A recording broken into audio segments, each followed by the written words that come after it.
protección de datos, que como sabéis este año está en el temario. Entonces contamos con la presencia de Borja Suara, que para quien no lo conozca es licenciado en Derecho por la Universidad Complutense, profesor, abogado, consultor, experto en Derecho, Estrategia y Comunicación Digital. Actualmente es miembro del Consejo Asesor para la Innovación en Justicia, vocal de la sesión primera de la Comisión de la Propiedad Intelectual, vocal del Jurado de la Publicidad, delegado de Protección de Datos, miembro de expertos nacionales en abogacía digital, miembro del Foro para la Gobernanza de Internet, patrono de la Fundación España Digital, profesor en el Centro Universitario Villanueva, conferenciante y divulgador, tiene blog y participa activamente en redes sociales y también es colaborador en diferentes medios de comunicación, en Retina El País, lainformación.com, y también ha sido director general del Desarrollo de la Sociedad de Información, director del Observatorio de Telecomunicaciones y director general de la entidad pública Red.es, y ha participado en leyes muy conocidas para nosotros como la Ley 11/2007 y la elaboración de las leyes 39/2015 y 40/2015. ¿Y alguna más? También. Desde el 92 que empecé hasta aquí, en todas las leyes que tienen algo que ver con lo digital. Así que, cuando digo que soy experto en Derecho Digital, no es que sea experto, es que lo inventé yo, el Derecho Digital. He tenido la ocasión de participar, vamos, no por méritos propios, sino porque me tocó estar ahí, pues desde las primeras leyes. Vamos, en el 92 fue la LORTAD, luego en el 99 la Ley de Protección de Datos y luego ya, a partir del 2000, la Ley de Servicios de la Sociedad, la Información y el Comercio Electrónico, la de Administración Electrónica, la de Firma Electrónica, todo lo que tenía algo de electrónico me lo encargaban. Así que incluso hay algunos artículos míos, lo que pasa que como no tiene derechos de autor las leyes, pues no se puede poner. Bueno, me han pedido que en una mañana como hoy, que empiezan las vacaciones y nada mejor que estar aquí para escuchar una ponencia sobre el reglamento de protección de datos, solo hay algo mejor que escuchar una ponencia de protección de datos, que es dar una ponencia de protección de datos, el primer día de vacaciones, pues os cuente un poco de qué va el Reglamento General de Protección de Datos, que justamente en 2 meses no entrará en vigor, sino que se aplicará, porque entrar en vigor entró el 25 de mayo del 2016. Pero eso, lo que es el reglamento, lo voy a dejar casi para lo penúltimo, porque antes me voy a dedicar, como veis la diapositiva, a conceptos generales. Y además, como sé que estáis todavía un poco dormidos, pues vamos a hacer una cosa bastante interactiva, porque voy a partir, que es lo que se suele hacer o lo que se debe hacer en pedagogía, de lo que ya sabéis, que sabéis más de lo que creéis, a luego lo que no sabéis, lo que yo os tengo que explicar. Y cada vez que explico el reglamento, lo que me doy cuenta es que la gente, no tiene ni idea, sobre todo los que no son de derecho, y yo me he especializado en explicar cosas de derecho para los que no son de derecho, pues entonces siempre nos reciben con así de uñas a los de derecho, diciendo vaya tostón que nos va a cascar, y yo lo que quiero es que os olvidéis del reglamento por un momento, que ya lo veremos en su momento, al final de la segunda mitad, y que nos dediquemos a los conceptos. Conceptos que tenéis que conocer porque la mayoría de vosotros sois informáticos, ¿no? ¿Sí? ¿No? ¿Estáis despiertos? ¿Estáis aquí? A ver, ¿cuántos sois informáticos?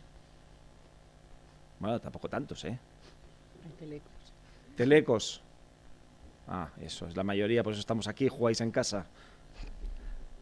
Que no sean ingenieros. Bien. ¿De qué sois?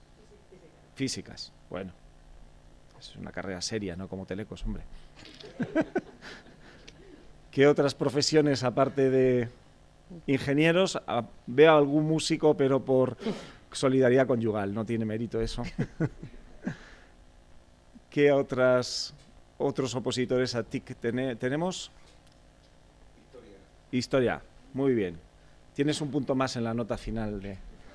¿No? Yo tenía algún amigo que era periodista, que sacó la oposición. Bueno, pues de derecho no hay ninguno, ¿no? Bien hecho. Bueno, pues entonces yo voy a explicar las cosas de derecho, pero adaptados para gente que no es de derecho, que es lo que a mí me gusta hacer. Y empecemos por un concepto general ¿Qué es el concepto de dato? Todos los que estáis aquí sabéis que es un dato, ¿verdad? ¿Qué es un dato? A ver, ¿qué es un dato? Informáticos, ingenieros, ¿qué es un dato? Información, unidad básica de información, más bien, sí. Yo le llamo la VC, unidad básica de contenido o UBI de información. Pero ¿qué más es? Aparte de que con los datos se obtiene información, a mí, como yo soy de letras, me gusta mucho, cuando hago reflexión sobre conceptos, primero intentar una aproximación terminológica, que además en derecho es muy importante porque la primera regla de interpretación normativa es el tenor literal de la ley. Con lo cual, según el Código Civil, lo primero que hay que hacer es, según el tenor literal de las palabras, interpretarlo, para lo cual tenemos que saber qué significan las palabras. Y veréis que damos muchas cosas por supuestas.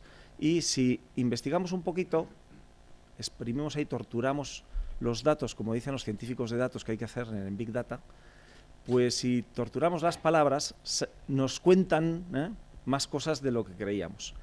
Dato, ¿de qué verbo viene? No, datar viene de dato.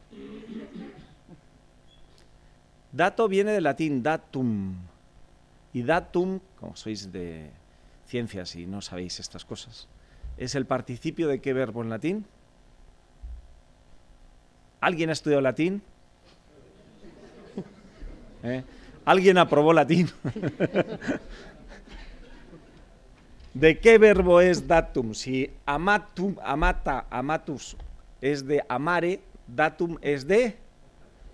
¿Veis? Si es que se os lleva y lo sacáis.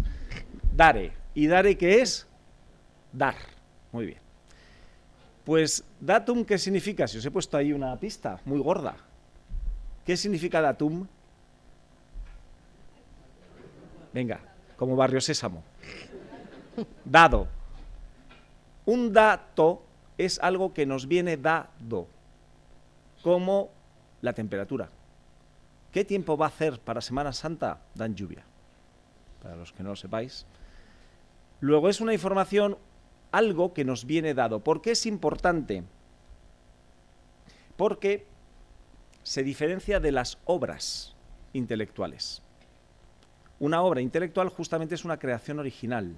Las obras intelectuales están sujetas a propiedad intelectual.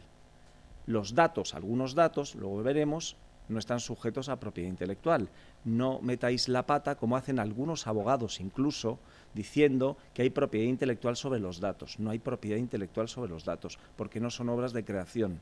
Son información que nos viene dada. Punto. Hay, luego ya lo veremos, algunos datos que nos vienen dados, siempre pongo el ejemplo de Mercamadrid, como datos crudos, y luego los cocinamos. No digo que no tenga mérito, incluso que no tenga, no voy a decir propiedad, pero derechos de explotación esos datos elaborados, pero no es una obra de creación intelectual sujeta a la ley de propiedad intelectual, protegida por la ley de propiedad intelectual. Esa es la primera distinción. Todo lo que os voy a contar no es para lucimiento de mi latín, sino porque tiene que ver para explicar las cosas. Bueno, pues datum es dado, es algo, una información que nos viene dada frente a una obra de creación intelectual. ¿Qué más? ¿Qué tipos de datos hay? ¿Cuántos criterios clasificatorios puede haber de un dato? Sobre todo que tenga relevancia jurídica, que tenga consecuencia para nosotros. ¿Cuántos datos? ¿Qué clases de datos se os ocurre que puede haber?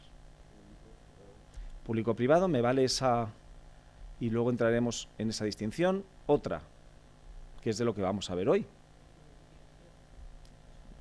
Personales y no personales. Vamos a hacer, ya que estamos entre ingenieros, una cosa binaria, personal, no personal. Pues, ¿por qué? Luego ya veremos la definición. Personal son datos que se refieren a personas, y luego están los datos que no se refieren a personas. Podríamos clasificar los que no se refieren a personas por animales, cosas, minerales, vegetales, lo que queramos, actitudes, hábitos, lo que sea, pero nos basta con que no sean personales, a efectos jurídicos, porque los datos personales No todos los datos personales, pero en principio los datos personales sí están sujetos a la Ley de Protección de Datos, que por economía del lenguaje nos paramos ahí y tendríamos que decir Ley Orgánica de Protección de Datos de carácter personal, porque no todos los datos están protegidos.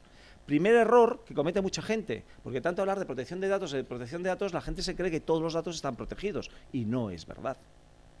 ¿Vale? Incluso hay una bonita anécdota del antiguo director de la Agencia de Protección de Datos, que en una cena pues se sentó al lado de una señora mayor y le preguntó: ¿y usted a qué se dedica, joven?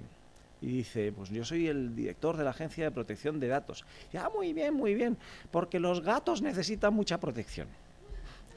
Y entonces hay quien se cree que los datos son como los gatos y que protegemos los gatos. Y no protegemos ni los gatos ni los datos. Bueno, los gatos sí, pero los datos no. Los datos, ya lo veremos, se protegen en la medida que afectan a las personas y sobre todo que afectan a la intimidad de las personas. Lo que protegemos es la intimidad, no los datos. Luego, si los datos no afectan a la intimidad, que les den. No nos interesan ni los protegemos. ¿Vale? Pero eso ya volveré.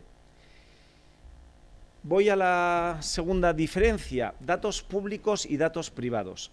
Esa distinción es ambigua, entonces, como dice en la Wikipedia, hay que desambiguar, porque cuando hablamos de datos públicos, datos privados, nos referimos, por un lado, a la titularidad de los datos, ¿no? Si lo tienen los particulares o lo tiene la administración, que en este caso os interesa, y eso es bastante confuso, ya os diré por qué. Y, por otro lado, es datos públicos y datos privados de una persona particular, si los ha hecho públicos o si los mantiene en su privacidad y no los ha hecho públicos, ¿no? Típico caso de la orientación sexual. Bueno, pues si las mantienes privada y estás en el armario, pues eso es un dato privado. Si sales en una carroza el día del orgullo gay y lo televisan y lo ve toda España, pues ha dejado de ser privado. Con lo cual, para que veáis que aunque yo decía que los datos son los que afectan a la intimidad, no todos los datos íntimos son privados. ¿Por qué? Volvemos a la etimología. ¿Qué significa privado? Privado es otro participio. ¿De qué verbo? De privar. ¿Qué es un dato privado? Aquel que hemos privado del conocimiento de los demás. Si no lo hemos privado del conocimiento de los demás, sino que hemos publicado, lo hemos hecho público, por mucho que nos empeñemos, ya no es privado.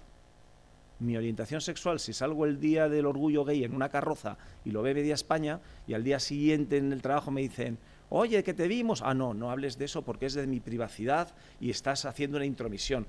Pues no, porque tú mismo con tus propios actos lo has hecho público y ha dejado de ser privado. Digo a efectos de conocimiento.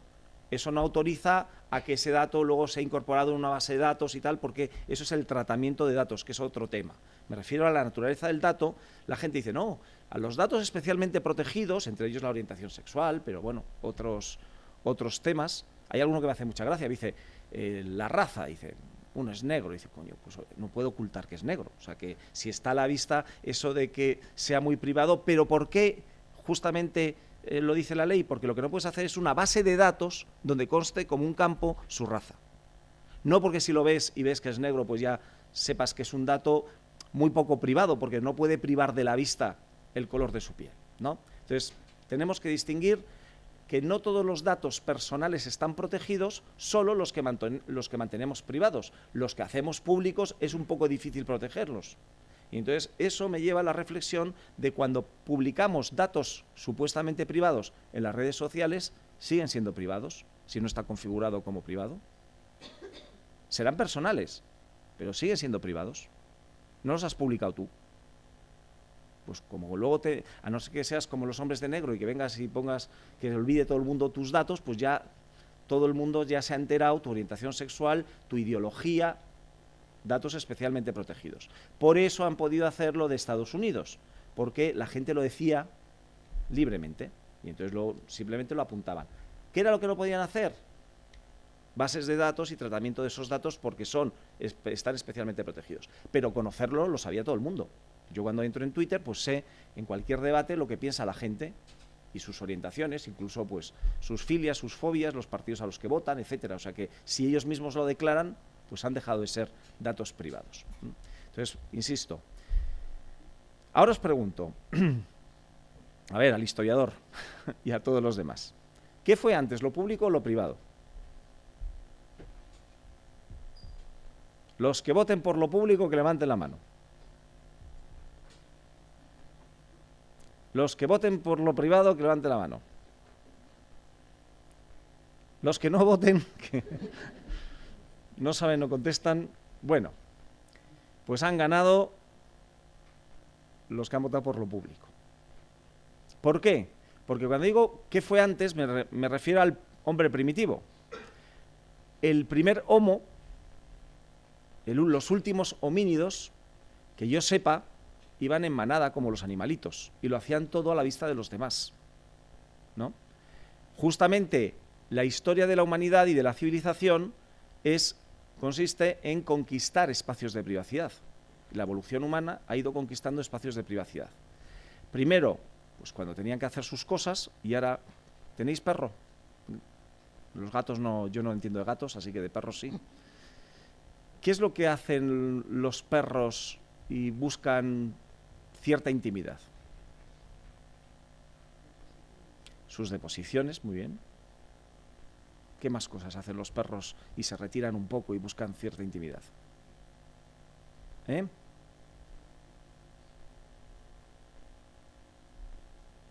Los animalitos, ¿cuándo buscan guarecerse o protegerse de alguna forma?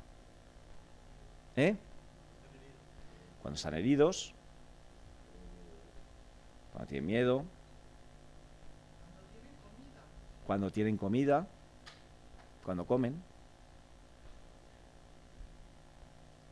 cuando hacen lo que estáis haciendo ahora vosotros, que estáis dormidos, cuando duermen, cuando tienen relaciones, cuando crían a sus hijos. ¿Por qué? Porque son especialmente vulnerables ante los depredadores. O sea que el pudor, que nosotros lo asociamos a la moralidad, lo de privar y retirarse de la manada, era justamente cuando los animales estaban en situaciones más vulnerables frente a depredadores. No porque les diera vergüenza. Eso nos lo hemos inventado nosotros, que está más unido a la moralidad. Era el instinto de supervivencia, ¿no? Bueno, pues efectivamente pues se fueron retirando. ¿Por qué vivían en grutas? Porque estaban más protegidos en cavernas, ¿no?, que a la intemperie, expuestos a que viniera un animal prehistórico a comérselo, ¿no? Bueno, y de ahí, por ejemplo, el ámbito de privacidad por excelencia, ¿cuál es? El domicilio. Porque la casa, las cuatro paredes, impiden que te ataquen, pero sobre todo impide que te vean. Cierras las persianas y tal, menos en el norte de Europa, que están con las ventanas abiertas y sin visillos y tienen otro concepto de privacidad, precisamente, que luego también se ve en las redes sociales, ¿no? Ahí, eso es muy cultural. Entonces nosotros, y además tiene que ver con la religión, hay todo un debate sobre que en los que somos de tradición católica distinguimos vida pública y vida privada.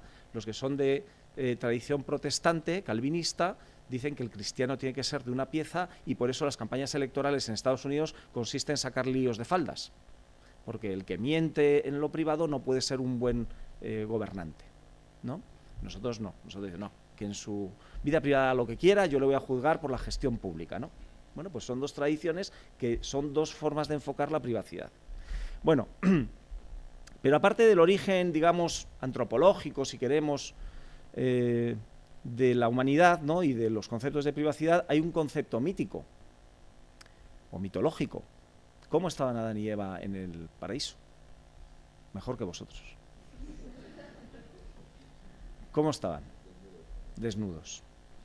Y cuando pecan, ¿qué es lo primero que hacen? Cubrirse. Luego, ¿cuál es el primer símbolo de privacidad que existió? La hoja de parra.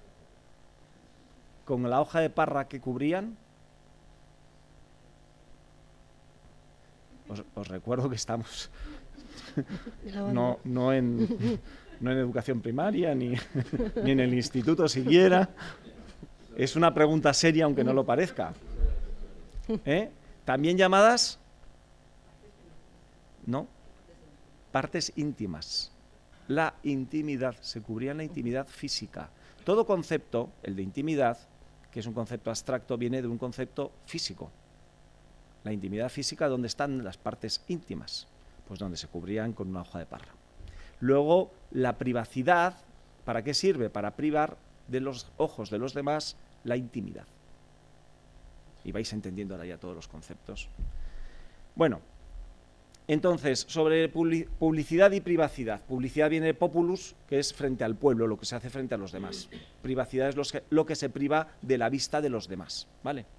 Pero había la otra acepción que habíamos dicho de la titularidad, de lo público y lo privado, datos públicos y datos privados. Como aspiráis a estar en lo público, y luego volveremos sobre ello, sabéis que hay una cierta tendencia de las administraciones públicas a apropiarse de las cosas de los ciudadanos, incluso de sus datos. Entonces hay una ley, que luego veremos, que es la Ley de Reutilización de la Información del Sector Público. Ley que a mí me cabrea mucho, he trabajado mucho esa ley también, pero me cabrea mucho ya el título, porque no es información del sector público, es información de los ciudadanos. El sector público, las administraciones públicas, lo administran los datos, administran esa información, pero no es del sector público. Entonces, ¿qué es la titularidad de los datos? Los datos personales son de las personas. Otra cosa es que las administraciones públicas administren muchos datos personales de los ciudadanos, ¿eh? Pero algún funcionario se ha creído, porque claro, como lo tiene por ahí, le coge cariño, dice, esto es como si fuera mío. Pues no. Los datos de los ciudadanos siguen siendo de los ciudadanos, aunque estén en manos de las administraciones públicas, y las administraciones públicas lo que tienen es un deber de custodiarlos, ¿no? Justamente porque no son suyos. Y no puede hacer con ellos lo que le dé la gana, que es una cierta tentación de gente, pues ya que tenemos estos datos aquí, ¿por qué no hacemos no sé qué? Has pedido permiso a sus legítimos titulares. No son tuyos esos datos, ¿vale? Y bueno, era esto lo que os estaba explicando. Una cosa es la titularidad, y veréis que siempre hablo de titularidad. A mí no me gusta hablar de propiedad de los datos. Los datos no son una propiedad. Los datos tienen que ver, y luego voy a repetirlo muchas veces porque la pedagogía se basa en la repetición de distintas formas y en distintas diapositivas, pero empiezo ya. He escrito varios artículos en contra de la propiedad de los datos, que es un debate ahora muy importante respecto a la explotación de los datos y el Big Data, ¿no? ¿De quién son los datos? ¿De quién los tiene? Y ya os digo yo que no. Una cosa es la titularidad de los datos, luego os daré otro concepto, y otra cosa es la gestión de los datos, ¿vale? Entonces, las administraciones públicas gestionan los datos, las empresas gestionan los datos, pero no son los titulares de los datos, porque el titular del dato es aquella persona a la que se refiere el dato, el afectado por el dato, el concernido por el dato. Bueno, con los datos se pueden hacer dos cosas: protegerlos y abrirlos. ¿Qué es proteger? Y os pongo una pista siempre, o sea que ya ir pillando el truco. ¿Qué es proteger? Cubrir. ¿De dónde viene proteger? Insisto, ¿de dónde viene proteger? Tejer. ¿Qué es lo que hay ahí? Una teja, tejer, teja. Protectum. Tectum es techo, y tectum viene de teja. Los techos antes se hacían de tejas. Bueno, pues ¿qué es? Meter algo bajo techo, que por un lado es proteger, en el sentido de cuidar, pero por otro lado es ocultar. Ocultar, privar de la vista de los demás, lo que decíamos antes de la casa, ¿vale? Bueno, pues en la protección de datos hay una serie de conceptos también que os conviene tener claros. Porque hablamos de datos personales, pero ¿qué es personal? ¿Qué es una persona? ¿Qué es la personalidad? ¿De dónde viene persona? Y también es lo mismo. Si proteger viene de proteger, persona viene de personare. Per es un intensificativo. Y sonare, ¿a qué os suena? A sonar muy bien. Vais pillando ya el... ¿Qué tiene que ver per sonare? Sonar muy fuerte, retumbar, con lo que concebimos ahora con personalidad. A ver, historiador.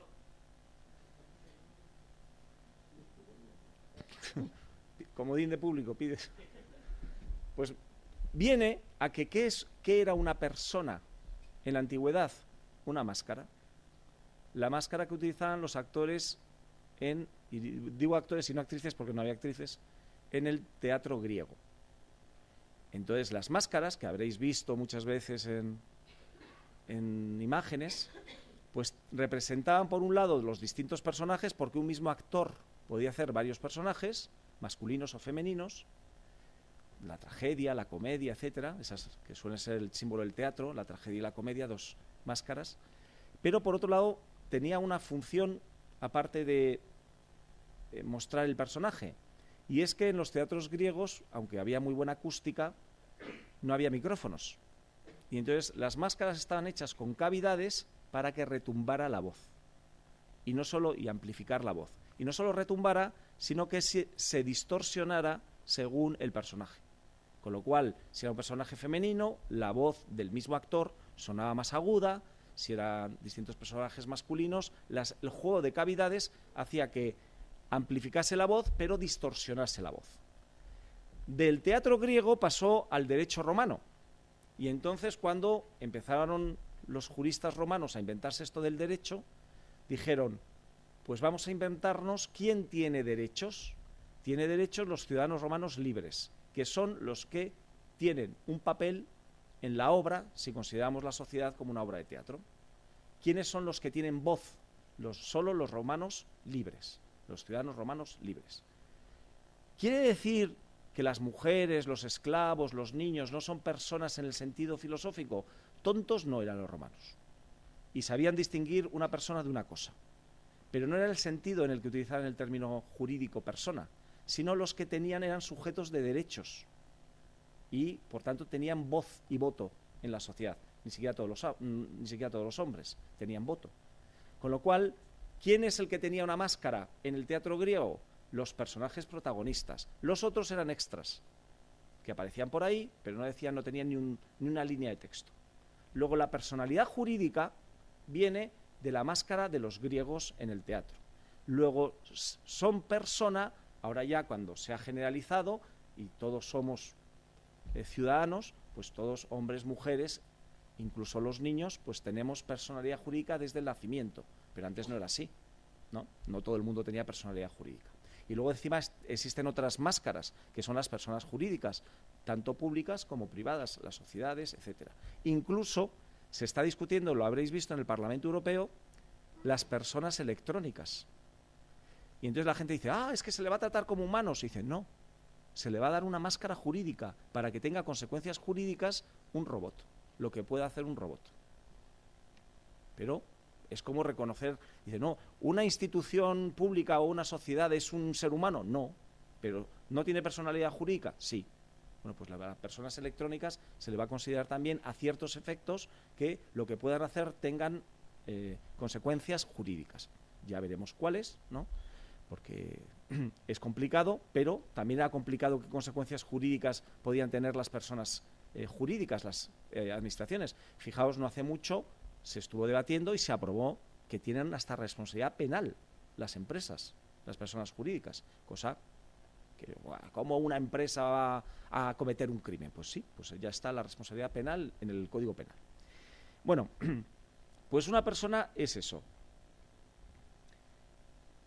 Aparte de la personalidad, otros conceptos que viene bien conocer a efectos de la protección de datos es el honor y la propia imagen, que está en el artículo 18 de la Constitución, que luego veremos, que es el derecho al honor, la intimidad y la propia imagen. Aunque son tres, honor, intimidad y propia imagen, el honor tiene que ver con la imagen, porque tiene que ver con lo que proyectamos hacia afuera a la sociedad, ¿no? El honor es un concepto bastante decimonónico, de los duelos de honor, tiene un origen militar, por hacer algo más allá del ejercicio del deber, y la imagen pues es algo más civil, más normal, que es pues eso, tenemos derecho, ¿no?, a que no deformen la imagen que proyectamos hacia la sociedad. Pero luego está, que ya lo hemos explicado, el concepto de intimidad, que tiene que ver con el de privacidad, pero no es exactamente lo mismo. Y aunque os he explicado ya los dos de dónde viene intimidad, bueno, intimidad no me falta una cosa por explicar. si os he explicado de dónde viene privacidad, en nuestro derecho no veréis una sola ley en derecho español que hable de privacidad. Se habla del público y privado, pero en otro término para el sector público frente al sector privado. Pero la privacidad en el sentido que lo usamos como sinónimo de intimidad, en español, el derecho español no existe. La Constitución habla de intimidad, luego la Ley Orgánica de Protección Civil del Derecho a Honor, la intimidad y la propia imagen. Obviamente habla de intimidad, el Código Penal habla de delitos contra la intimidad, no contra la privacidad, y en la Ley de Protección de Datos tampoco hablan de privacidad, hablan de intimidad. ¿Es exactamente lo mismo? Pues no es exactamente lo mismo. Privacidad ya os he explicado qué es. ¿Os acordáis de la película Los padres de ella? No, nadie ha visto Los padres de ella, un clásico con Robert De Niro, El círculo de confianza. Robert De Niro, que era el padre de ella, era un exagente de la CIA y estaba muy obsesionado con el yerno que iba a tener y le espiaba y le hablaba y le decía que iba a entrar en el círculo de confianza. Efectivamente, el círculo de confianza es la intimidad familiar, frente a lo que está fuera del círculo de confianza, que es lo público, ¿vale? La intimidad en España es personal y familiar. Familiar en el sentido amplio. Personal es individual, familiar es la pareja, la familia, incluso yo ahí meto a los amigos íntimos, ¿no? Porque además son tan íntimos que entran en casa como si fueran uno más de la familia, ¿no? No meto a los amigos del fútbol y los que te vas a tomar unas cañas y jajaja. Solo los que participan o con los que compartes tu intimidad. No le cuentas tus secretos a todo el mundo. Y el concepto de secreto tiene mucho que ver con el de intimidad. Por eso, en el Código Penal, ya lo veremos, los delitos contra la intimidad, ¿cuáles son? Descubrimiento y revelación de secretos. Con lo cual, lo secreto y lo íntimo tiene que ver. Pero, insisto, no es lo mismo porque el concepto de privacidad es del derecho anglosajón y lo hemos traducido e importado rápidamente y utilizado como sinónimo de intimidad. Y, sin embargo, si vais tanto a las declaraciones, que luego las veremos, de internacionales de derecho, que tienen un componente muy anglosajón porque se hicieron en Estados Unidos, en la ONU, tal, como a la Declaración también de Derechos Fundamentales de la Unión Europea, que lo mismo. Hablan de vida privada y familiar. Luego, para ellos, la privacidad es la individual, lo que sería para nosotros la intimidad personal. Nosotros hablamos de intimidad personal y familiar. Con lo cual, no es lo mismo intimidad que privacidad. Y de intimidad, podríamos decir que la privacidad, por un lado, es un círculo más amplio, que divide lo público de lo privado, y dentro de la privacidad, la intimidad sería el núcleo duro, que serían justamente los secretos, lo que solo compartes con los más cercanos, los datos especialmente protegidos de la Ley de Protección de Datos, ¿vale? Lo demás, pues, si es privacidad, porque no quieres que lo conozcan los otros, privas del conocimiento a los demás, pero dentro de tu vida privada hay cosas que solo lo saben determinadas personas, incluso cosas que no sabe nadie, que es de tu intimidad individual, que no se lo has contado a nadie, ¿vale? Esa es la intimidad. Bueno, ¿qué significa intimidad? ¿Cuál es el adjetivo de intimidad? Íntimo. ¿Os acordáis del bachillerato de los 3 grados del adjetivo? El primero era positivo, que es el normal. Segundo era el comparativo de superioridad. Y el tercero era el superlativo que alguien ha dicho. Esos son los 3 grados del adjetivo. Con lo cual es bueno, mejor, óptimo. Íntimo, ¿a qué os suena? Superlativo. Todo lo que acaba en imus, óptimo, íntimo, es superlativo. Y si yo os pregunto si íntimo es el superlativo, ¿cuáles son los otros 2 grados de ese adjetivo? ¿Cuál es el? Si he dicho bueno, mejor, óptimo, el comparativo suele acabar en or. Interior, muy bien. Íntimo, interior. Y el primero, interno. Muy bien. Oye, os estáis despertando. Bien. Estamos avanzando. Esto se va calentando. Bueno, pues interno, interior, íntimo. ¿de dónde viene? Bueno, interno, interior, íntimo quiere decir que son los 3 grados, se refieren a cosas que están dentro. Interno es dentro, interior es más adentro e íntimo es lo más adentro de todo. Son los 3 grados. Con lo cual veis que lo del grado de los círculos concéntricos, interior pues sería la vida privada, lo más interior un segundo círculo, y lo íntimo pues sería el núcleo duro, ¿vale? Podríamos hacer esa clasificación. Entonces vosotros en esos 3 círculos concéntricos podéis poner pues eso, a determinadas personas que vosotros le habéis permitido, como en una especie de striptease, conocer cosas vuestras. En el centro de todo está Mark Zuckerberg, que lo sabe todo de vosotros, pero los demás pues tienen distinto conocimiento vuestro. ¿De qué raíz viene tanto interno, interior e íntimo? Interior, íntimo. De inter, que significa entre. ¿La intimidad física dónde estaba? Entre las piernas, como queríamos demostrar. Luego el concepto de intimidad viene de lo que está entre las piernas, que los conceptos abstractos vienen de conceptos físicos, porque los hombres primitivos no eran filósofos, y entonces cuando se referían a las partes íntimas era lo que estaba entre las piernas. Y ahora os pregunto, ya está ya para nota. Cuando hablamos de intimidad, en general, me refiero a la física. Todos los seres humanos tenemos intimidad, tanto los hombres como las mujeres, porque todos tenemos las partes íntimas entre las piernas, lo que pasa es que son distintas. El concepto de intimidad, ahora os pregunto, para que veáis que estos conceptos que vienen desde el hombre primitivo, es como hacer arqueología, porque siguen teniendo secuelas en el uso actual.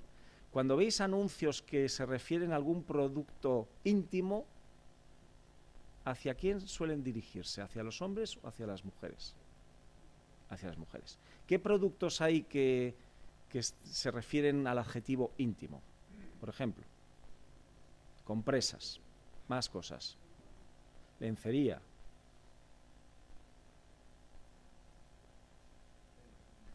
cremas, sí, chili, sí, eso está. ¿Qué más? Sobre todo hay un concepto muy, muy concreto de productos para la higiene íntima. Esos productos para la higiene íntima, si ahora recordáis, ¿hacia quién se dirigen? ¿Hacia hombres o hacia mujeres? Mujeres. ¿Por qué? Porque los tíos sois unos guarros. En general, Es decir, ¿por qué no? Y tiene una explicación. ¿Por qué se cuida mucho más la higiene femenina que la masculina? Porque tiene unas consecuencias peores. O sea, es más propensa a la infección y, sobre todo, porque la intimidad femenina es más íntima que la masculina en el sentido etimológico. ¿Por qué? Porque las partes íntimas son hacia adentro, las de los hombres son hacia afuera. Luego será intimidad porque está entre las piernas, pero no es hacia adentro. La realmente intimidad íntima, etimológicamente hablando, es la intimidad femenina. Y justamente de esa diferencia fisiológica, la higiene es distinta, los peligros de infecciones son distintos, etcétera. ¿Vale? Pues os estoy dando una clase ya de sexualidad, de higiene. Incluso se me olvidaba deciros una cosa, para que veáis que todo puede aprenderse gracias al derecho. Esto, en ingeniería nos cuentan estas cosas. Se me olvidaba una cosa fundamental. Para mí fue muy importante, cuando estudié hace mucho el concepto de persona, ¿no? Y yo digo, ¿por qué no lo explicarán? Porque con estas cosas se entiende mucho mejor.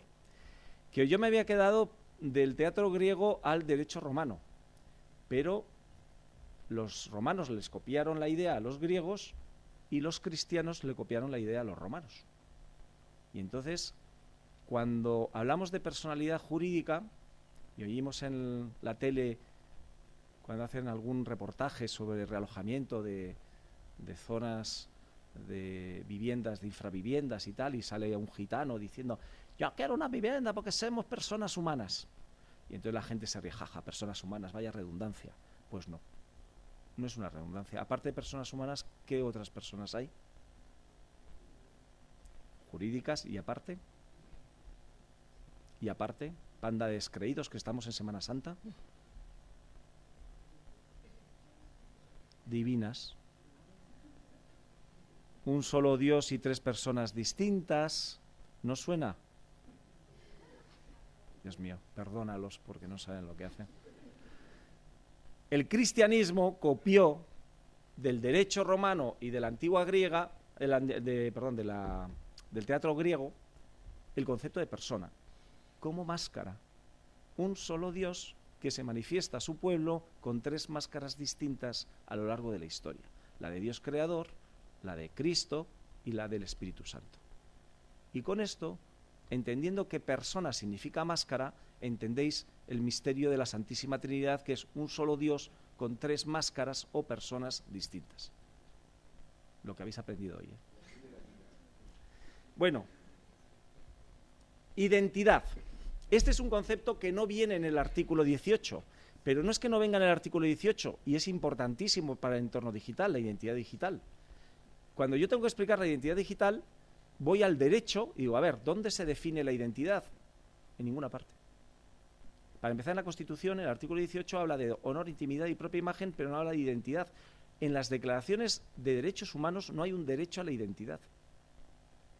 Cosa que os sorprenderá. A mí me sorprendió comprobarlo. Solo hay un texto en el que aparece un derecho a la identidad, en la Declaración de los Derechos del Niño. Porque en muchos países africanos, sobre todo, pues no hay un registro civil. Y el no tener una identidad jurídica, pues tiene muchas consecuencias, ¿no? Parece que no existes. Y entonces hay incluso un movimiento de registradores, pues para dotar de registro civil a muchos países que no tienen, ¿no? Bueno, pero no existe un derecho a la identidad reconocido en los textos constitucionales, en las declaraciones internacionales, etcétera. Y sin embargo, identidad es un concepto clave, por ejemplo, para el mundo digital. Aunque, insisto, ahora que ya sabéis lo que es una persona, vamos a ver qué es la identidad. Identidad viene de idem, eadem idem, que significa, es un adjetivo pronombre que significa el mismo, la misma, lo mismo. Por eso se dice que una persona es idéntica a otra, porque se parece muchísimo, ¿no? Es que es el mismo, el vivo retrato de su abuelo, es idéntico a su abuelo. Con lo cual la identidad, y esto es otra cosa que os va a sorprender, no es cuando dice alguien, no, que es que estoy con una crisis de identidad, ¿no? Estoy opositando y tengo una crisis de identidad. Os sonará de algo. Pues la crisis de identidad no es, siento deciros, no es como os sentís por dentro, no es lo que sois verdaderamente o lo que queréis ser y no lo sabéis y tal. Eso no es la crisis de identidad. Porque la identidad tiene que ver con la personalidad, lo que es hacia afuera. Y tiene que ver con, ¿cuál es el verbo que surge de identidad? Identificación. La identidad es lo que sirve para identificarte. No lo que eres por dentro, sino lo que sirve para que los demás te identifiquemos. Por eso, el único sitio donde se habla de identidad, no es el único, pero vamos, el primero, fue el Documento Nacional de Identidad. Que no es para que tú tengas claro qué eres o quién eres, es para que la policía te identifique. O sea que realmente, aunque hablamos de identidad, lo que hay que hablar es de identificación, porque es lo que sirve para identificarte. Eso es la identidad. No. La identificación puede identificar a muchas cosas. Pero digo que es cualquier elemento que sirva para que te identifique a alguien. Y incluso os diría que, por un lado es un derecho, porque tú tienes derecho a tener una identidad para que te puedan identificar, pero por otro lado es un deber de vivir en sociedad.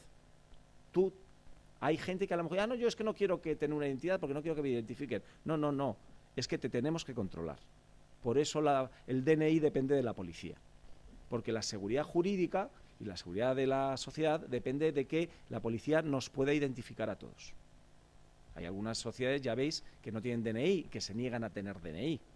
Bueno, bien, en los tiempos que corremos, ¿por qué se ha prohibido el velo en Francia? Porque impedían identificar quién estaba detrás del velo, no por una cuestión religiosa. O sea, la identificación es algo que va muy unido a la seguridad, por eso el DNI lo maneja la policía, y no solo es un derecho, sino un deber, para que los demás tenemos derecho a saber con quién estamos o con quién nos subimos a un avión. Por eso el reglamento de pasajeros, ¿no?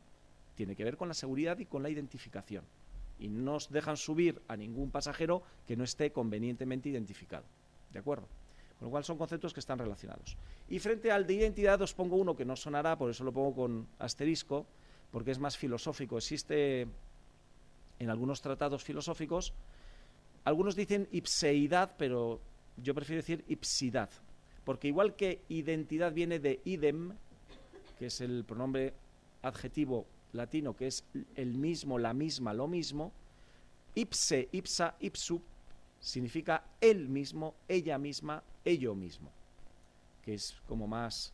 Bueno, pues digamos que la ipsidad sí sería lo que tiene que ver con tu intimidad, lo que tú eres en lo más profundo de ti, porque a lo mejor no se lo has contado a nadie. Digamos que, igual que hablábamos de la intimidad hacia adentro y la imagen hacia afuera, pues en esos dos planos colocaríamos la identidad hacia afuera, porque tiene que ver con la imagen, con lo que sirve para que te reconozcan, y la imagen no solo es la imagen física, sino es, por ejemplo, la huella digital, lo que tú has hecho, porque te pueden reconocer en Internet no solo por tu foto, sino por las cosas que vas haciendo y que dejan trazabilidad, ¿no? De hecho, es muy curioso porque identidad viene de una raíz indoeuropea de la que viene también faz, fachada y fazañas y hazañas, con lo cual es no solo la imagen exterior, sino también tus actos, por lo que eres conocido, pasas a la posteridad por tus hazañas, no solo la fachada o la faz, sino las hazañas, ¿no? Las gestas. Bueno, mientras que la ipsidad tiene que ver con la intimidad, la privacidad, lo que la gente no ve, ¿de acuerdo? Y por último, aunque volveremos sobre este tema, era el tema de la propiedad. El artículo 18 no es, aunque habla del honor, la intimidad y la propia imagen, no son propiedades el honor, la intimidad y la propia imagen. Se llaman derechos de la personalidad o personalísimos.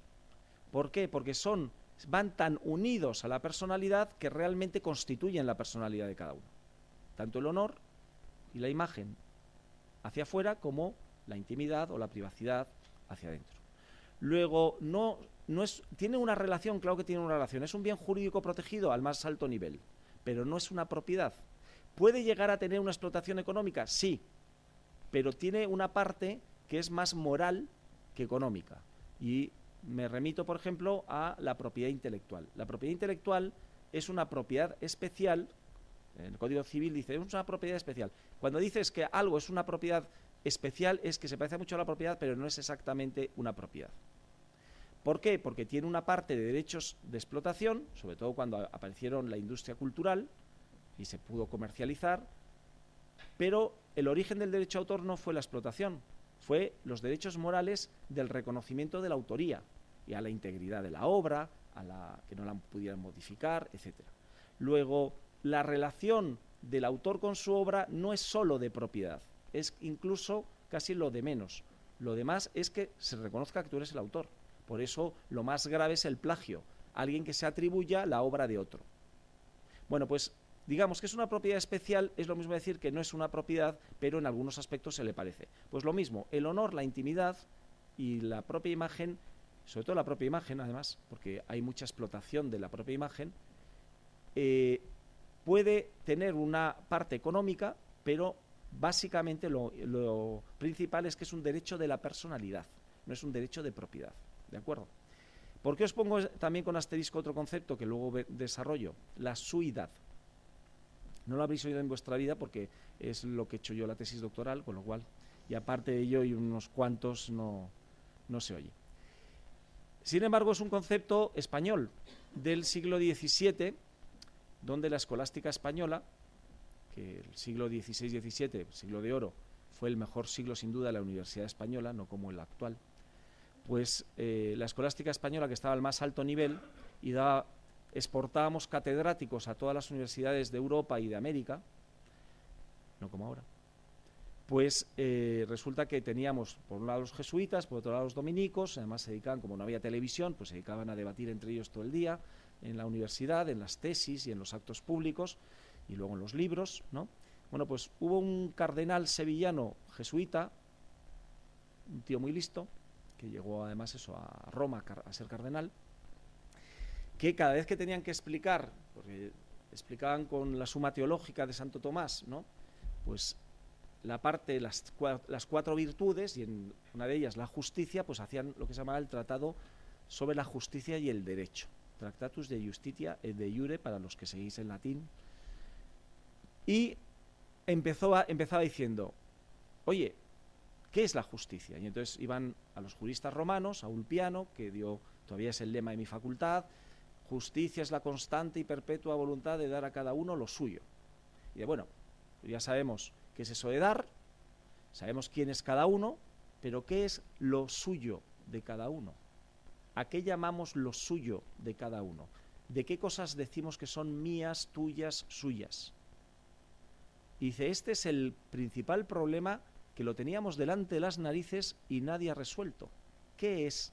Y luego un discípulo suyo dijo, lo suyo pasó al concepto abstracto, la suidad.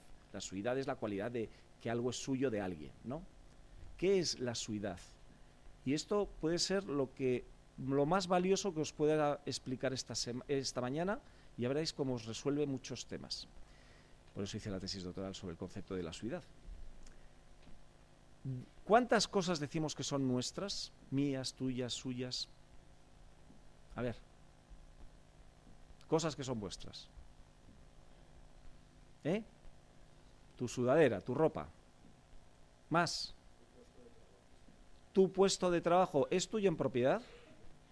Vale. Más. Bien o no, sí, por eso. Tu casa, propiedad material. Más. Tu opinión es una propiedad. La opinión. Propiedad, así es. Tiene un valor como una casa, como una ropa. Vamos a seguir. Vamos a decir más cosas de distinta naturaleza que decimos que son nuestras. Tu carácter. ¿Es una propiedad el carácter? Bien, venga, si lo repito para que lo tengamos claro. Más. Tus actos, tu personalidad, tu vida. ¿Es una propiedad de la vida? Más. Tus creaciones, que he dicho que en algo se parece a la propiedad y en algo no se parece a la propiedad. ¿Cuál es la relación del autor con su obra? ¿Del creador con su obra?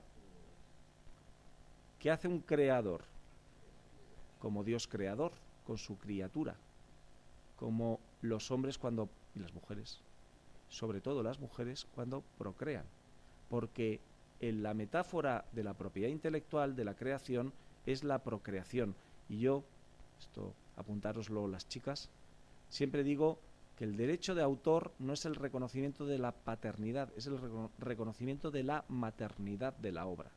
Porque el símil de la creación está en la procreación, pero no de los hombres, sino de las mujeres. Las obras primero se conciben y luego se dan a luz. Editar en latín significa parir. Y uno coge una idea, se la mete en el cerebro, la gesta, y cuando ya tiene acabado, la suelta y la plasma en el papel, en una música o en lo que sea. Luego, la verdadera relación de propiedad intelectual del autor con la obra, ¿es una propiedad o es una relación materno-filial? O de Dios creador con su criatura, ¿no? Luego, no habéis dicho la que creía que ibais a decir la primera. Mis hijos.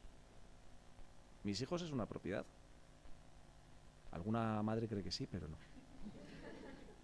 No, sí, yo como por mi parte de abogado he tenido que participar, intento lo menos posible, pero siempre alguna amiga o amigo, o algún familiar, en lo peor de todos los procesos, que son los de separación y divorcio, y entonces hay alguna madre que dice, son mis hijos, y entonces es como si fuera la propiedad, porque el hecho de haberlo parido pues ya te da el título de propiedad sobre tus hijos, y parece que el otro no ha hecho nada, no son sus hijos, no, son solo los hijos de la madre, y la custodia compartida es, me quitan a mis hijos, no. La custodia compartida es porque los dos han puesto algo, pero se opone a la custodia compartida porque son sus hijos, y entonces que compartir los hijos es quitarle los hijos. Bueno, pues ese concepto de la propiedad es tan equivocado y tan negativo como la maté porque era mía. Ese es peor todavía.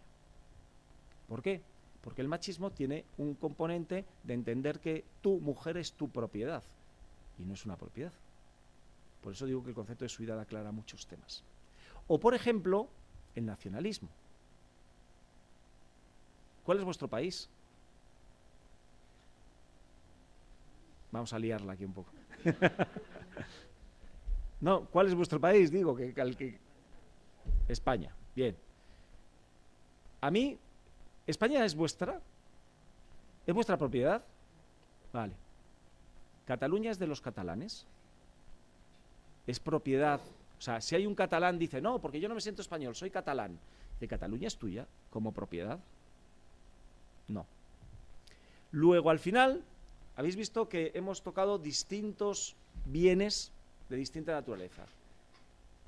Tenemos un sujeto y un objeto, en general, y un vínculo, que ponemos una flechita que va de un sujeto a un objeto. Ese vínculo, en algunos casos, es de propiedad, ¿no? Porque la propiedad es el derecho de uso y disfrute de una cosa. Erga omnes, frente a los demás, donde excluyes a los demás. Punto. Y bien, hay propiedades materiales. No seré yo quien niegue que hay propiedades materiales. Ahora, toda propiedad es una suidad, no toda suidad es una propiedad. Lo único que indica la suidad, el decir mío, tuyo, suyo, es que existe una relación o un nexo entre esa persona y esa cosa, o entre una persona y otra persona. Es lo único que indica un nexo preferente, erga omnes, frente a los demás. Punto. Si yo digo que ese es mi hijo, es porque de entre todos los niños yo tengo un vínculo con ese niño. Y si él dice que yo soy su padre, es porque entre todos los mayores tiene un vínculo conmigo. Y lo único que implica decir que es mío, tuyo o suyo es ese vínculo. Y eso es lo que se llama una relación jurídica. ¿Cuántos tipos de relaciones jurídicas hay? Así, no todo es propiedad en esta vida. ¿Vale? Entonces, la relación de un padre con un hijo es paterno-filial o materno-filial. La relación de una mujer con su marido es conyugal, no es de propiedad. Entonces, el peor error que hay en este mundo es confundir el mío todo con propiedad.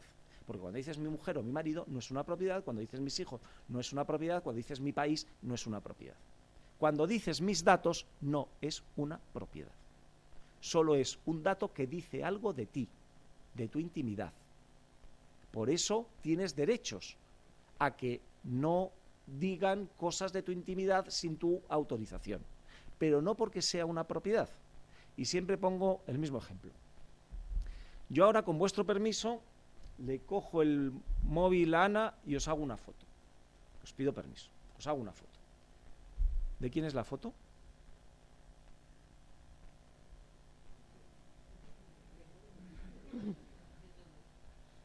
¿De quién es la foto? Y ahora hablo mía. ¿De quién es la foto? ¿Es mi foto?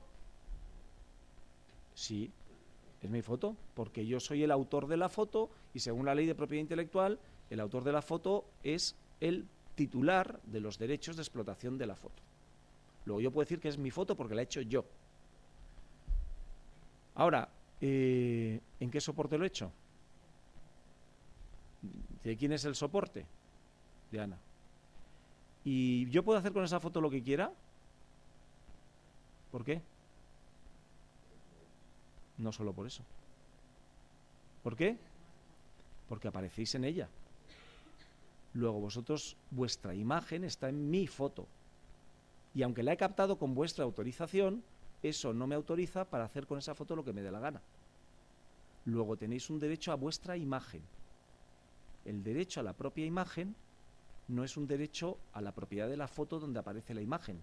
Luego yo puedo ser una empresa que tengo vuestros datos, los datos ser míos porque además los he elaborado metiendo mucha inversión en tecnología, en bases de datos, etcétera. Tengo la propiedad, si queréis, de esos datos y sin embargo no puedo hacer lo que me dé la gana con esos datos sin vuestro permiso, porque esos datos se refieren a vosotros, os conciernen y os afectan. Y es la pregunta clave, no de quién son los datos, sino a quién afectan los datos. Y lo importante de la protección de datos no es que sean vuestros los datos en el sentido de propiedad, que es hacia donde nos quieren llevar, a un debate de la propiedad de los datos. Dice, me da lo mismo, como si son tuyos, no puedes hacer nada con ellos mientras yo no te dé permiso, porque esos datos me afectan a mí. La pregunta clave es, ¿a quién afectan los datos? No de quién son los datos.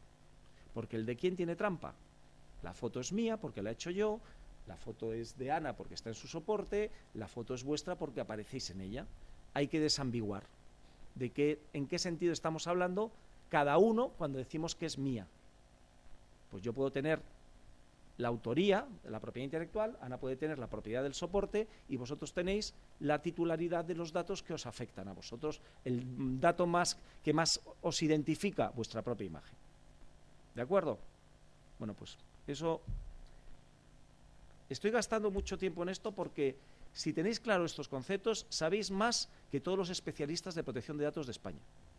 Que les oigo decir unas tonterías simplemente porque se saben de pe a pa el reglamento y no se han parado una mañana en ver los conceptos que hay detrás de la ley orgánica, de la Constitución, del reglamento, etcétera.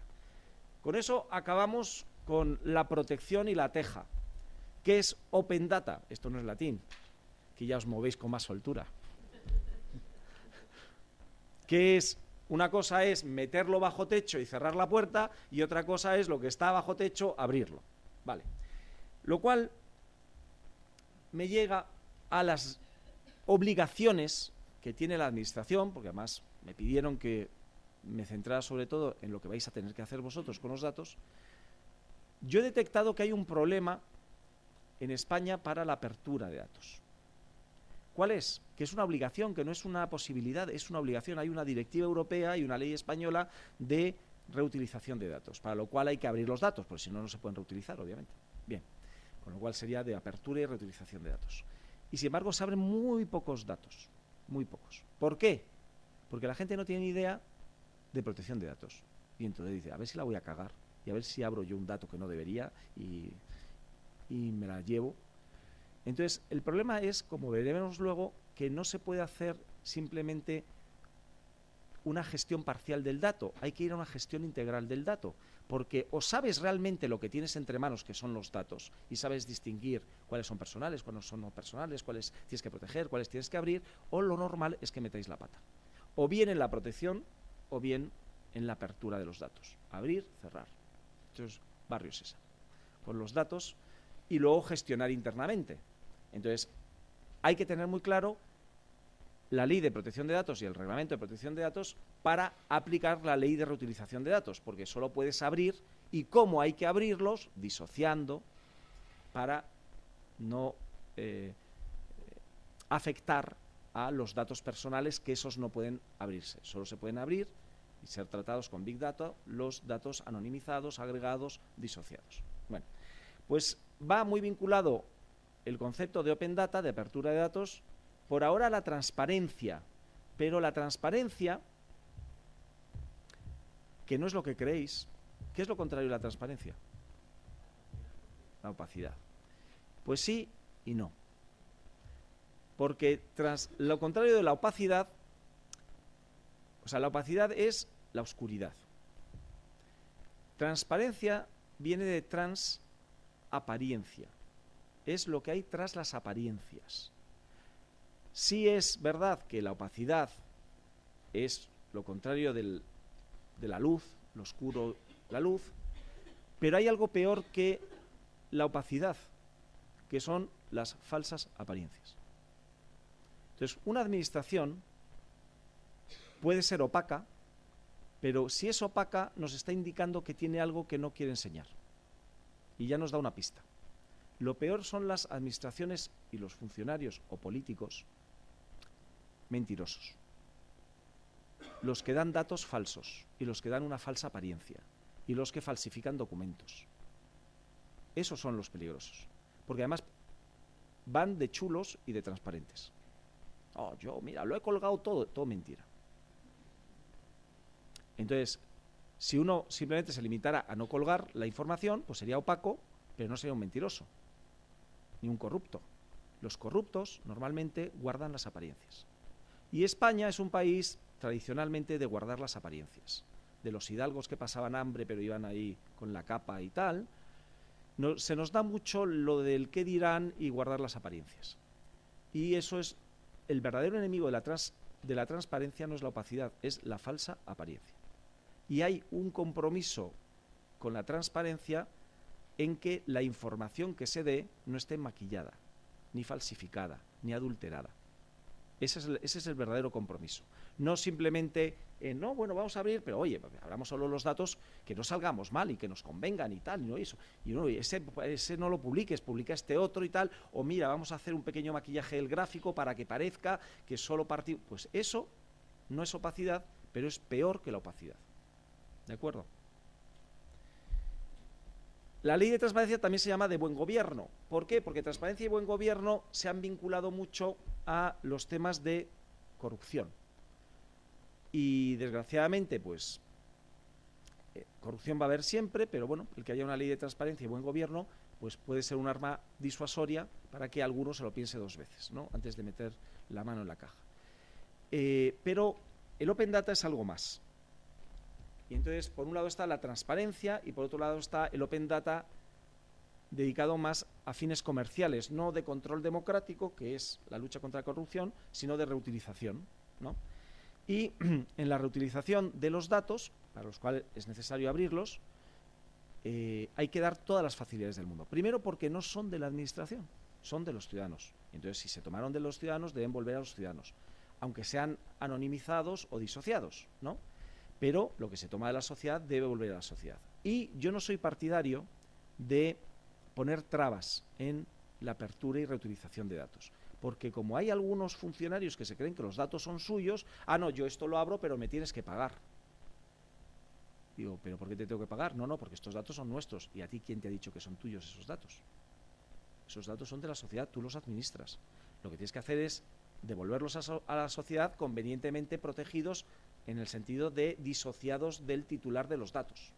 Pero es tu obligación abrir los datos para que se puedan crear empresas, se creen puestos de trabajo, se cree riqueza y encima la administración será socia de cualquier empresa que reutilice datos, porque será socio en el impuesto que pague esa empresa. Con lo cual, ¿para qué poner una tasa de entrada? Que habrá muchas startups que quieran reutilizar datos y que no se queden en nada, pero la que triunfe, si tiene ingresos, pues ya pagará los debidos impuestos a Montoro. Con lo cual, ya tendrá ingresos la administración por haber abierto los datos, ¿no? Con lo cual, yo no soy nada partidario de algunos organismos que se han dedicado a cerrar los datos que tienen y cobrarlos o abrirlos solo si pagan por ellos. No encuentro la legitimación para pagar dos veces. No, es que nos ha costado mucho dinero anonimizarlos. Dice, pero parece que es dinero de tu bolsillo, será de los presupuestos, esos que pagamos nosotros con todos los impuestos. ¿Por qué voy a tener que pagar dos veces mis impuestos y luego encima por el dato una vez anonimizado? Bueno, pero, y aquí está la gran idea que nunca sale, todo el mundo habla de protección de datos y nadie habla de lo más importante que es la circulación de datos. Lo que vamos a ver hoy, en la segunda parte, tiene que ver con la circulación de datos, porque la Unión Europea se hizo para la libre circulación de personas y mercancías. Ahora ya estamos con también la libre circulación de contenidos digitales, por aquello del mercado único digital, y ahora también de los datos personales. Entonces, no son dos conceptos incompatibles, la protección y la circulación. ¿Por qué? Porque justamente la circulación se tiene que basar en la apertura de datos de una forma que se protejan la intimidad de las personas, los derechos fundamentales de las personas. O sea, no tienen que circular con nombre y apellido, sino tienen que circular convenientemente anonimizados o pseudonimizados. ¿Por qué? Porque, señores, estamos en la economía del dato, que es lo mismo que decir la economía digital, que es lo mismo que decir la economía del siglo XXI, que es lo mismo que decir la economía a secas. Todos los países están en la economía del dato. El que no quiera beneficiarse de la economía del dato y digan que no, que es que hay que cerrar bajo 7 llaves todos los datos, pues condenará a su empresa, a su administración y a su país a estar en el siglo, no digo si 20 o 19. frente a todos los otros países, empresas y administraciones que estarán en el siglo XXI. ¿De acuerdo? Entonces, no solo la economía, sino la administración del siglo XXI funciona por la circulación de datos. Y el último tema de la apertura parece contradictorio, pero son los secretos oficiales. Siempre digo, y luego lo repasaremos,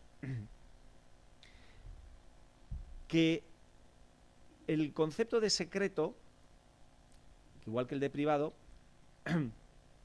es lo contrario de la apertura. Lo que se mantiene secreto, protegido, cubierto, es lo contrario de la apertura. Y sin embargo, la ley de secretos oficiales, que luego, ahora estoy dedicando mucho tiempo porque luego voy a pasar muy rápido, pero me servirá de recordatorio en el marco regulatorio.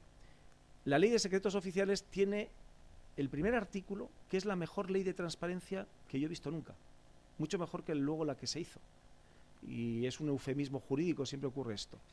Se hace una ley de secretos oficiales que dice: las administraciones públicas actuarán bajo el principio de publicidad, salvo las materias declaradas expresamente como secretas por el Consejo de Ministros. Punto. La mejor ley de transparencia que hay. Porque todo es transparente y todo debe ser público, salvo lo que se declara es expresamente secreto o materia reservada por el Consejo de Ministros. No necesitábamos una ley de transparencia. ¿Para qué se ha hecho la ley de transparencia? Para introducir excepciones. Sí, bueno, esto público menos, la administración podrá negarlo si son razones de que aunque no le haya declarado secreto el Consejo de Ministros, para no dar la información. O sea, la ley de transparencia es realmente de ocultación. La ley de secretos oficiales es realmente de transparencia, porque el secreto es la excepción. La regla en una administración pública es la publicidad, ¿no? Con eso era suficiente. Entonces estamos en el mundo al revés, que de la vida privada de la gente lo sabemos todos gracias a la televisión, al internet y tal, donde la regla es la privacidad y la excepción sería aquellos aspectos de la privacidad que pueden tener relevancia informativa porque afectan al interés general y están amparadas por el derecho a la información. Y en la administración, que es pública, el criterio, la regla general debería ser la publicidad y la excepción el secreto. Pues es el mundo al revés. Todo es secreto salvo las cosas que con cuentagotas y después de mucho pelear en el Consejo de la Transparencia admite una administración abrir, ¿no? Pues me parece que hay que ir cambiando ese concepto. Bueno, ya voy más rápido y hacemos una parada si queréis. ¿Qué es la identidad? Esto ya solo son imágenes. Nos sirve de repaso. Ya hemos visto que venía de IDEM. La primera imagen que asociamos con la identidad es el DNI, pero luego había otra ley que no os he querido contar antes. Aparte de la regulación del DNI, sí hay una ley que tiene que ver con la identidad. A ver si alguien la sabe. No, en el nombre e identidad en el título. Sí, señor. La ley de identidad de género. Es la única ley que tiene el nombre e identidad, en la palabra identidad, en el título.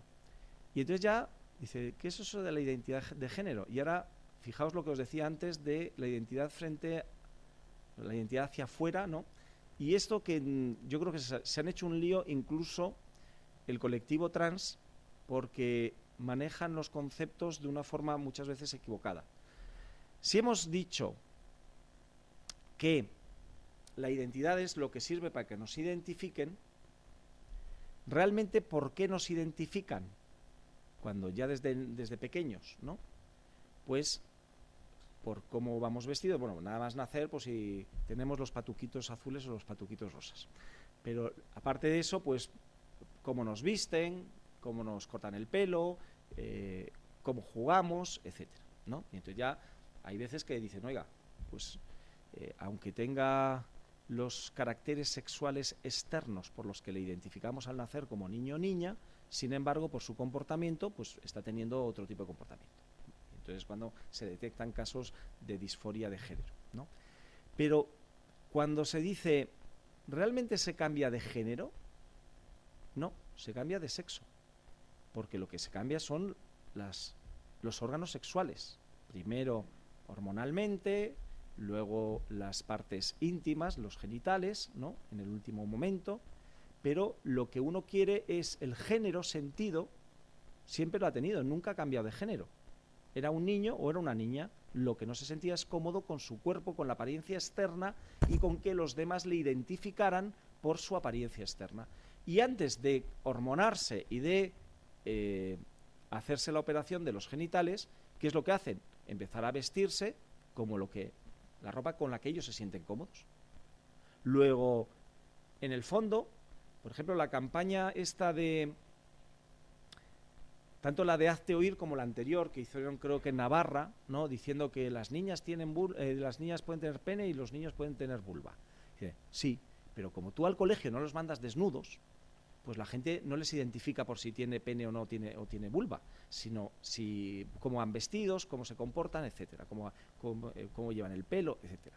Entonces, el problema es que la identidad sexual es justamente por lo que nos reconocen, incluso el DNI. El mayor problema, y tengo algún amigo que tiene un hijo trans, el mayor problema es que cuando ya han hecho toda la transición, sin embargo, todavía tienen problemas en el DNI. Y están intentando que se facilite el cambio en el DNI. Lo cual tiene toda la razón del mundo, pero también entiendo al registro civil diciendo, es que si tú cambias en el registro civil tienes que cambiar toda tu vida anterior y todos los documentos en los que aparece esa identidad, por cuestión de seguridad jurídica, ¿no? Con lo cual no es tan fácil como simplemente cambiar el DNI. Tienes que cambiar, incluso tienes una titulación, porque si lo coges muy pequeño, pues tiene todavía por delante. Pero es que hay gente que ha cambiado de sexo y a los 50 años, y algún funcionario ahí que está metido en este colectivo, pues casi en la jubilación. Y entonces ahora tú echa para atrás todos los lugares donde aparece su anterior identidad. Con lo cual eso provoca en que cualquier negocio jurídico que haya tenido provoca dudas. O sea, ¿realmente compró esa casa? ¿Realmente tuvo ese crédito? ¿Realmente tal? Por ejemplo, incluso para que veáis que no es solo cuestión de género, se permite cambiar el orden de los apellidos, ¿no? Mi sobrina quiso a su hijo cambiarle el orden de los apellidos. Y le dijeron, sí, usted puede cambiarlo, pero para empezar tiene que cambiar el suyo, para que pueda ser el de su hijo. Y entonces, si cambia el suyo, tiene que cambiar todas las veces que aparece con sus anteriores apellidos en todos los documentos. Con lo cual no era tan fácil, ¿no? Bueno, pues al final, insisto, la identidad de género realmente es que una cosa es la ipsidad, lo que tú sientes, el género sentido, y otra cosa es la identidad sexual, que es por la que te reconocen los demás, desde el nacer hasta el registro civil o lo que sea. Con lo cual, conclusión, la identidad no es lo que eres, sino lo que te identifica y por lo que los demás te identificamos. La suidad, como ya os he explicado, esta es la portada del Tratado del Cardenal de Lugo, y esta es la portada de su discípulo Antonio Pérez, de Puente la Reina, en Navarra, no el secretario de Felipe II, que ya te veo que no. Y el uno fue el que dijo, que está aquí, que lo veis perfectamente en latín, ¿en qué consiste? Dice, este es el Tratado de Antonio Pérez. Dice, el padre Juan de Lugo, que muy recientemente, esto era 1642, ha dado a luz unas disputaciones sobre la justicia y el derecho con una gran agudeza e ingenio y una gran erudición, se lleva la palma, a mi juicio, frente a todos los demás en el tratamiento que hace de esta cuestión, pues en esta cuestión ha sido el primero, o casi el primero, que ha abordado la clave de la dificultad, y el que ha visto que toda la dificultad de esta cuestión radica en explicar en qué consiste que una cosa sea suya de alguien. Habiendo todos los autores dado por supuesto este punto, fue sin haberlo explicado, y su observación fue muy acertada, pues consta desde la común concepción de los hombres que la obligación de justicia, el deber jurídico, es la obligación de dar a cada uno lo que es suyo, de lo cual dedujo que el punto que debía ser explicado en esta cuestión era esto: en qué consiste esta suidad, es la primera vez que aparece la palabra suidad, y aquel mío y tuyo que tantas disputas suele producir. Pues este es un tratado de 1648.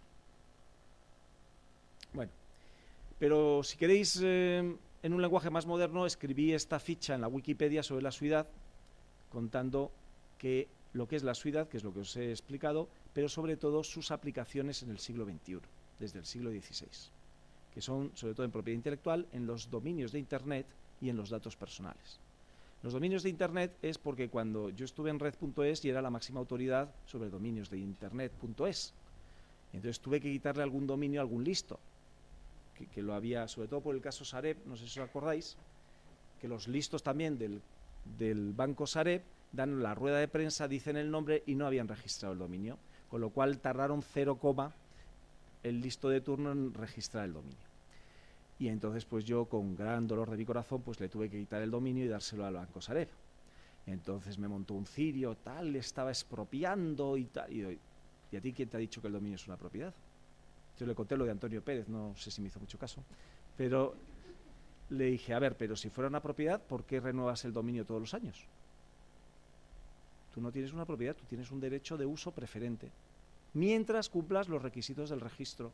Y no lo cumples porque un requisito del registro es registrar de buena fe. Y tú mucha buena fe no has tenido. Y nada, y me llevó a los tribunales y tal. Nada que hacer. Con lo cual me pedía que la expropiación que le hiciera el justiprecio. Y yo, sí, te voy a dar el justiprecio. Los 12 euros que te ha costado el dominio. Eso es lo que le di. Que quería pegarle un tajo que es lo que hacen muchos, ¿no? Pues registrando dominios de empresas y tal. Bueno, pues ¿en qué me basé yo? En decirle que no era una propiedad. Y luego, encima, cuando lo dije, que no era una propiedad, se escandalizó todo el mundo. ¿Pero qué estás diciendo? Que mi dominio no es una propiedad. Si yo lo tengo incluso en la cuenta de activos de la empresa y tal. Y dice, pues yo lo siento, pero es que no es una propiedad. No lo tienes que estar renovando. Y si te olvidas un año, pierdes el dominio, porque lo único que tienes es un derecho de uso. Porque has sido más rápido que otros, lo que sea. Pero que luego encima no es el único criterio, porque si se presenta alguien que tiene más derecho que tú sobre ese dominio y tú lo que has hecho es simplemente registrar de mala fe, pues te quito el dominio y se lo doy al que tiene más derecho. ¿Vale? Pues también la suidad se aplica en los nombres de dominio, no solo en la propiedad intelectual y en la protección de datos. Y luego esto, que voy muy rápido, os sonará más, porque tiene que ver, es curioso, es el punto de unión entre los matemáticos y los de derecho, que es el concepto de relación. Entonces, yendo rápido, no se lee bien, que es la exposición que se hace de un hecho, conexión, correspondencia de algo con otra cosa, conexión, correspondencia, trato, comunicación de alguien con otra persona, luego las relaciones amorosas, lista de nombres o elementos de cualquier fase, informe que generalmente se hace por escrito y se presenta ante una autoridad. En poema dramático, trozo largo que hizo un personaje para contar o narrar algo. En gramática, la conexión o enlace entre dos términos de una misma oración. Y esto es importante. Lo de la gramática y la sintaxis de datos es el mundo al que nos dirigimos. En matemáticas, el resultado de comparar dos cantidades expresadas en números. En Argentina y Uruguay, unos bailes tradicionales. Conocidos o amigos influyentes, tus relaciones, tal. Y la correlación, correspondencia o relación recíproca entre dos o más cosas o serie de cosas, medida de la dependencia existente entre variables aleatorias, y en fonética, fonología, en algunos análisis fonológicos, conjunto de dos series fonemas opuestos por los mismos rasgos distintivos, o relación que se establece entre las correlaciones de fonemas. Pues las etimologías de relación y correlación viene de relación, relatar, relatum, y latum viene de ferotulilatum, que es llevar, pero con el sentido también de llevar aguantando, o sea, llevar algo a cuestas, sostener, aguantar, pesar, enlazar. Con lo cual, si relación tiene que ver también con refero, la relación con algo es lo que se refiere o lo que hace referencia a algo. O sea, las relaciones son referencias también. Relacionar es hacer referencia, referir, relatar algo. Y de derivados es referéndum, tolerar, talión, talento, prelado, etc.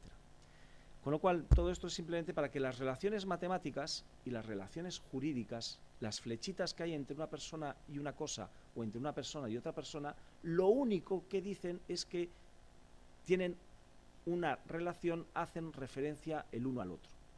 ¿Vale? Vamos a la parte divertida y paramos y hacemos el recreo. ¿Habéis jugado este juego? Bueno, pues este juego, ¿cómo se juega? Yo podría jugar ahora con vosotros. Imaginaos que vosotros sois el tablero y yo soy el jugador. Entonces yo pienso uno de vosotros. Preguntarme, ¿quién es? Hombre.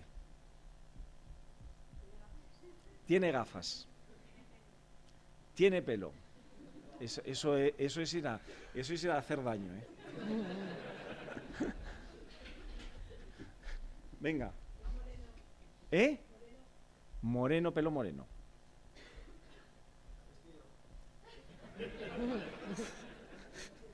No. Sí. Has perdido un tiro ahí totalmente. Ropa verde, sí. Barba, sí. ¿Quién es? Levántate. Bueno, ¿cómo te llamas? Óscar. Le hemos individualizado sin saber su nombre. La gente se cree que la identidad es el nombre. ¿Cuántas preguntas, salvo de si está desnudo? Bueno. ¿Cuántas preguntas hemos necesitado para individualizar a una persona? 5, 6. Luego, los que se creen que simplemente la identidad es tu nombre y apellidos, parece que no. Segundo ejemplo. Esto no habréis jugado, pero eran los típicos ejercicios, ¿no?, de los cuadernos en el cole. Tienes 2 columnas, tienes que relacionar los elementos de una columna con los otros, poner flechas. Algunas relaciones matemáticas son de un objeto con otro y, sin embargo, había otros que tenían varias flechitas. Bueno, pues sobre un mismo dato puede haber muchos sujetos. ¿Cuántos habéis nacido en Madrid? O sea que vuestra ciudad de nacimiento es Madrid. ¿Madrid es vuestro? ¿El dato Madrid es vuestro? ¿De vuestra propiedad? De vuestra propiedad, sí, tuyo. Y nos has dado permiso a los demás para utilizarlo. Luego, cuando dices, no, nuestros datos, no quiero que usen mis datos, y dices, ¿qué? Por ejemplo, lugar de nacimiento. ¿Cuál es tu lugar de nacimiento? Madrid. Es tuyo Madrid. Los demás no somos propietarios de Madrid. Nadie es propietario del dato Madrid. Lo único que tenemos es una relación de esa flechita de sujetos con, por ejemplo, el 4, pues tiene 2 flechitas, 2 tíos que son de Madrid. Luego no es propiedad de nadie. Los datos no son propiedades de nadie. Lo que es vuestro es la flechita, la relación que existe entre ese dato y vosotros. ¿Por qué? Porque dice algo de vosotros, de vuestra intimidad. Lo que se protege es vuestra intimidad, no el dato. El dato Madrid no se protege. Y otro juego, por eso digo, esto es la gamificación. También hemos jugado este juego, une los puntos. Ahora, ¿por qué sabemos y da una imagen cuando unes los puntos? ¿Por qué da esa imagen? Porque aparte de puntos, tiene numeritos. Y sabemos en el orden que hay que unir los puntos. Si yo quito los numeritos, con un poco de suerte, a lo mejor conseguimos que se vea algo. Pero, ¿qué son los numeritos? Un algoritmo, una secuencia. Une los puntos en este sentido, siguiendo estos pasos. Si solo tenemos datos y no tenemos un algoritmo para unir esos datos, pues no da mucha información de quién es, no se ve la imagen. Con lo cual, y ahora no sé si la tengo, la forma justamente de securizar los datos es disociar los datos, para que no se vea la imagen del titular de los datos. Humor, para acabar así con una sonrisa. Me he inventado yo un concepto que tiene que ver también, lo pongo mucho esta diapositiva, el Open Data. ¿Por qué? Porque el Open Data básicamente es para que no haya gato encerrado en la administración, ¿no? Con lo cual, la transparencia va muy unida al Open Data. El Big Data. El Big Data, ¿por qué? Porque aparte de ser una cerdada lo que ha hecho Facebook con nuestros datos, lo utilizo como símil. La gente se cree que Big Data es gran volumen de datos. Y no es verdad. Eso es el punto de partida. Y entonces, por eso pongo los cerditos, ahí todos son rosaditos, pero si los que seáis de pueblo sabéis lo que es una piara de cerdos, ¿no? Ahí revolcándose en el barro, no oliendo muy bien, etcétera. Pues eso es el Big Data, el gran volumen de datos que no hay por dónde cogerlos, que huele mal y tal. Ahora, de la piara de cerdos a el jamoncito 5J cortado con un cuchillo jamonero, con un especialista, con una loncha casi transparente, con su grasita y que sabe a la misma maravillas, pues es la diferencia entre el Big Data y, mejor dicho, los grandes datos, porque Big Data realmente es la tecnología de análisis del gran volumen de datos. Bueno, pues ¿para qué? Para obtener el dato que nos resulta útil. Y entonces, de la piara de cerdos al dato que para nosotros puede ser clave en una administración o en una empresa, eso es el Big Data. Yo digo siempre que lo importante no es intoxicarse con muchísimos datos, sino saber los procedimientos para de la piara de cerdos obtener la lonchita casi transparente, ¿no?, del jamón 5J, bien curado, bien servido, bien presentado. Bueno, y este es mi favorito. Soy Aragón, hijo de Arazorn, heredero de Isildur, señor de los Dúnedain, heredero del trono de Gondor, apodado Trancos, capitán de los Montaraces del norte. ¿El de la Paqui? Sí, el pequeño. Pues los que seáis de pueblo sabéis que el pequeño de la Paqui es suficiente información para que os tengan identificados. No tenéis que dar vuestro nombre. Vamos, y no de pueblo. Mi familia viene de San Sebastián y cuando yo iba a San Sebastián, yo he vivido toda mi vida en Madrid, pero cuando iba a San Sebastián en las vacaciones, yo paseaba por la Concha, veía, vamos, la mirada de todo el mundo fijándose, haciéndome ya la ficha técnica, y cuando llegaba a casa ya todo el mundo sabía quién era yo, de qué familia era, de mis abuelos, de no sé qué, tal, sin saber cómo me llamaba, ¿no? Bueno, pues, insisto, hay muchos mitos sobre la identidad y sobre la identificación. Dice, no, la tríada de datos como las que te puede identificar cualquiera. En un pueblo, el de la Paqui, el pequeño de la Paqui. Entonces, no os hagáis muchos líos con qué es eso de la identidad y cuáles son los datos que identifican. Cualquiera. De hecho, el nombre artístico identifica a una persona y no sabemos ni su nombre. Cualquiera que sirva para saber individualizar a alguien, y cuando hables con otro, sí, el fulanito, ese. Incluso los apodos. En los pueblos también son muy de apodos. Pues le ponen un apodo y ya eres más conocido por el apodo que por el nombre. O en Internet. Los que tengamos, aparte de nuestro nick oficial, otro nick de guerrilla, pues cuando te reúnes con tus amigos de Internet, te conocen por tu nick. Y nadie sabe cómo te llamas. Te llaman por el nick. Bueno, pues ¿eso es una identidad? Es una identidad. Tengo algún amigo registrador que dice, no, eso no, solo la verdadera identidad es la del registro civil, lo de Internet no es una identidad. Digo, pues no será una identidad, pero yo abro cuentas, realizo transacciones, con lo cual tiene una consecuencia jurídica o no tiene consecuencia jurídica, con cualquier nick, ¿no? Bueno, para saber más de estos temas, pero luego os daré, en Retina escribo todos los miércoles en cuestiones de transformación. Este es el último que ha tenido, porque escribo muchas cosas, pero ha tenido una trascendencia inusitada, vamos, que me han dicho que ha sido el récord de visitas. He tenido más de 120.000 visitantes, no sé si todos los han leído, pero ahora han empezado y dice, uy, qué rollo, me han dejado, pero 120.000 visitantes únicos. Me han llamado de Colombia, Radio Caracol, para hablar del artículo, me lo han pedido en 5 días, que se lo publicó ayer en papel y tal, y yo creía que, vamos, para mí era un artículo más que lo que decía eran cosas obvias. Pero vamos, si queréis saber más cosas, está en Retina, también en la parte del País Tecnología, que es donde empecé a escribir, y luego en Tecnautas, en la parte del Confidencial, que era donde escribía antes que en El País. Y luego esto, que no me da tiempo, pero hice una charla para, no sé si conocéis DataVirs, que es una reunión que os recomiendo, que es muy divertida, de científicos de datos, donde con cervezas, pues en 12 minutos tienes que explicar un tema. Entonces les expliqué la ley de protección de datos en 12 minutos a científicos de datos. Y entonces la forma de explicárselo fue con los Simpson y lo entendieron, así que tenéis el vídeo de DataVirs que se hizo en Media Lab Prado. Bueno, y ahora paramos un momento y seguimos luego con el marco regulatorio. Lo que habéis aprendido